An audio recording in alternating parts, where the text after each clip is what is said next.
नहीं हो, बहुत लोग नहीं बताते हैं। अ, ये भी एग्जामिन करेंगे कि इन पेशेंट की जगह आउट पेशेंट ट्रीटमेंट से अगर हो सके डॉक्टर्स को इन्वॉल्व करना। और कुछ और ऑर्गेनाइजेशन है जो सामने नहीं आते, पीछे से बहुत अच्छा काम करते हैं, तो उनका इसलिए मैं नाम नहीं लेना चाहता, उनको इन्वॉल्व करके इसको काफ़ी ज़्यादा प्रायोरिटी दे के करना हो, शायद प्रदेश में क्राइम के हिसाब से सबसे बड़ा इशू। सर इसमें सप्लाई का एक बड़ा इनिशिएटिव है क्योंकि बाहर से ज़्यादा जो सप्लाई होता है हिमाचल प्रदेश, उसको लेकर कुछ प्लान है आपका? इसमें तीनों ही चीज़ है, आपको डिमांड सप्लाई में के लिए इन्फोर्समेंट करना, बेसिकली केस करना, पकड़ना, और तीसरा ट्रीटमेंट। ये तीनों मिलके ही चलेगा, और ये तीनों उतने ही इम्पोर्टेंट है, क्योंकि ट्रीटमेंट भी इम्पोर्टेंट है ताकि वो वापस नहीं आए। सर इन दिनों और इसके अलावा एक और पॉइंट में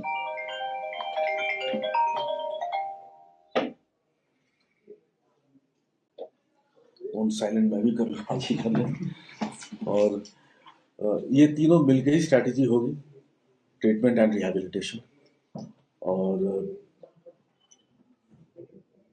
बाकी आप लोग इस पर बात। हमारी फोर्स सारी जगह तैनात है, चाहे वो हमारे जो प्रवेश द्वार हैं या कहीं से भी है, उसके बावजूद भी नशा पहुंच रहा है।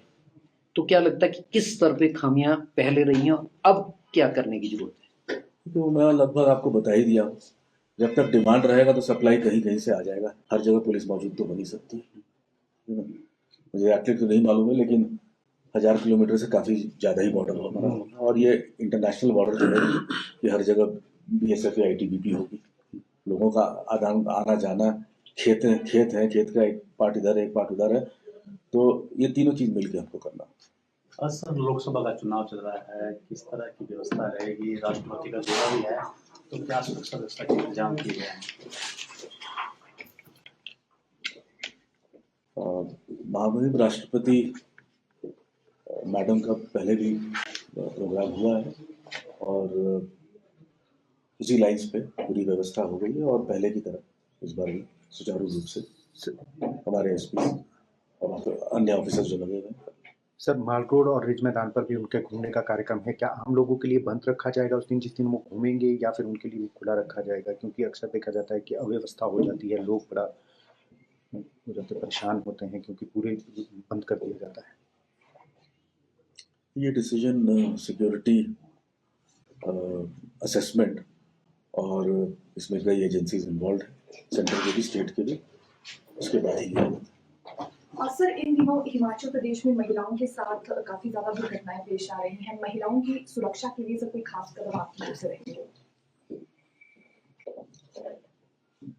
मैं तो हिमाचल को सबसे सुरक्षित स्टेट ही मानता हूँ, और महिलाओं के लिए भी जो भी स्ट्रे इंसिडेंट्स हुए हैं उसको स्ट्रांगली इन्वेस्टिगेट किया जाएगा और सजा दिलाने का फुल प्रयास किया जाएगा। मैं छोटा सा चीज़ बोलूँगा, शायद पूरे देश में आप ध्यान दीजिएगा कि पब्लिक ट्रांसपोर्ट में जो बसें हैं, घर से निकल के माल रोड लड़कियाँ क्लास 6 क्लास 7 की शिमला में जाती हैं। आप दूसरा कोई प्रदेश बता दें जहाँ सेफली पब्लिक ट्रांसपोर्ट से लड़कियाँ जा सकती हैं। तो this is a matter of our pride. So Himachal is very safe for girls. जो स्टे इंसिडेंट्स हुए हैं उस पर we have to take it up seriously so that we remain the best. Sir पिछले कुछ सालों से सर ऐसा देखने वाला है कि जो युवाओं में है या वो दूसरे लोगों में भी आत्महत्या के जो है प्रवृत्ति बढ़ी है, मामले ज़्यादा आ रहे हैं। इसके कारणों की जांच की जाएगी और जागरूक किया जाएगा अभिभावकों को भी, और कम्युनिटी पुलिस के लिए इस तरह का कोई प्लान होगा sir?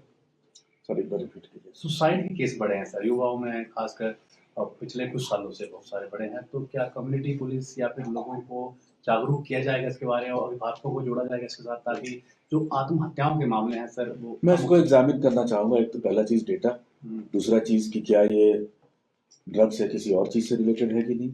Mental health important issue है, मैं खुद एज अ डॉक्टर काम किया हुआ हूँ, और उसको शायद इंडिया में उतना सीरियसली नहीं लिया जाता है, स्टिग्मा भी है। बट ये इशू ज़्यादा हेल्थ केयर से रिलेटेड। सर अब अभी आपने नए तरह के उभरते अपराधों के बारे में कहा कि उस पर आप ज़्यादा फोकस करेंगे, तो बीते दिनों में आपने देखा है कि हिमाचल प्रदेश में जो ऑनलाइन फ्रॉड्स है और ऑनलाइन जिस तरह की चीज़ें हो रही है, उस पर कुछ फोकस आपका विशेष तौर पर रहेगा।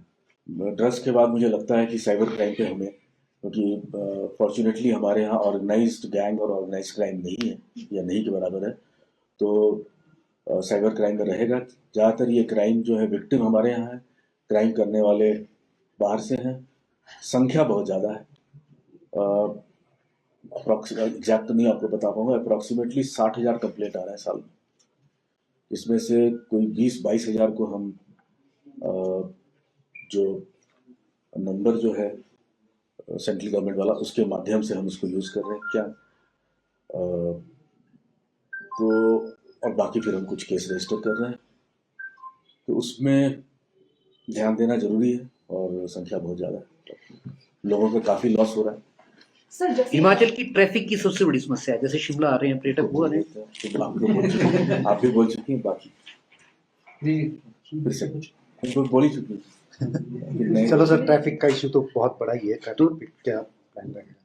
ट्रैफिक का देखिए कॉम्प्लेक्स इशू है, ठीक है ना।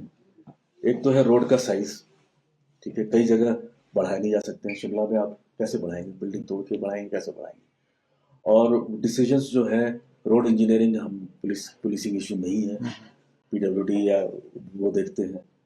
और गाड़ियों की संख्या बढ़ रही है, बढ़ेगी, क्योंकि प्रॉस्पेरिटी बढ़ेगी तो गाड़ियाँ भी बढ़ेगी। जहाँ तक पुलिसिंग का सवाल है, हमारे जो भी रिसोर्सेज है मैन पावर, और हर चीज़ मैन पावर से नहीं हो सकता है ये, क्योंकि अगर यहाँ पे अगर 4 लेन की ज़रूरत है और जगह भी नहीं है, तो 2 लेन में आप मैन पावर बढ़ा के भी बहुत कुछ नहीं कर सकते। पार्किंग के इश्यूज हैं, वो भी अर्बन डेवलपमेंट या म्यूनसिपल कॉर्पोरेशन ये लोग बनाते हैं। तो पुलिसिंग सिर्फ एक पार्ट है, और हम प्रयास जितना है लिमिटेड वे में उसमें जरूर करें।